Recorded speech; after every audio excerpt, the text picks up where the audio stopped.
3.5 साल दौर में जिम्मेदारी मेरी, लेकिन हुक्मरानी किसी और की थी। आधे इख्तियारात भी मिल जाते तो शेरशाह सूरी से मुकाबला कर सकते थे। साबिक वज़ीर आज़म इमरान खान का दावा, IMF से $6 अरब के लिए सब अपनी आज़ादी छोड़ देते हैं।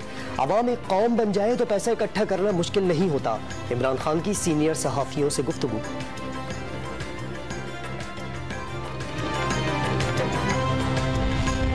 FIA फॉरेन फंडिंग केस में इमरान खान की 5,000 रुपए के मुचलकों पर हिफाजती जमानत मंजूर। इमरान खान ने अपनी गिरफ्तारी का इम्कान जाहिर कर दिया।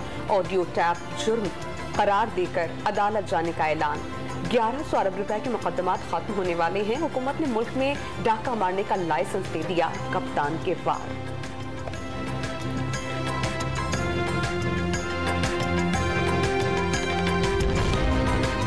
इमरान खान अपनी ऑडियो टेस्ट कराएं, दावे न करें। सदर आरिफ अलवी ने भी कह दिया कोई साजिश नहीं थी। वफाकी वजीर ख्वाजा साद रफीक की मीडिया से गुफ्तगू। आज़मा बुखारी का इमरान खान पर पंजाब हुकूमत को अपने मकासद के लिए इस्तेमाल करने का इल्ज़ाम। मुल्क को तबाही का सामना है और इमरान खान लॉन्ग मार्च के हल्फ लेते फिर रहे हैं। शेरी रहमान के भी वार।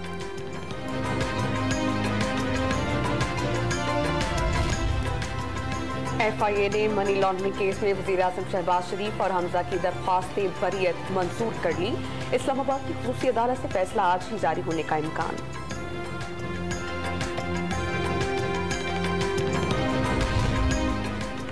आमदन से जायद असासे पूरी दुनिया में जुर्म तस्वुर होते हैं। आलमी मयार और मुकामी कानून के तनाजुर में नैब तरामीम का जायजा लेंगे। नैब तरामीम के खिलाफ इमरान खान की दरख्वास्त की समाअत के दौरान चीफ जस्टिस के रिमार्क्स। नैब तरामीम से मुनज़्ज़म करप्शन को फ़रोग मिलेगा। जस्टिस एजाजुल अहसन का मुकालमा, क्या नैब से बच निकलने वाले किसी और कानून की जद में आ सकते हैं? जस्टिस मंसूर अली शाह का सवाल।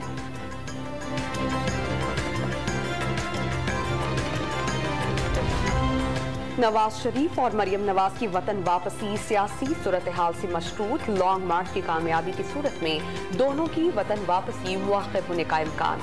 मरियम नवाज की गैर मौजूदगी में ज़िमनी इलेक्शन भी मुतासिर होने लगी।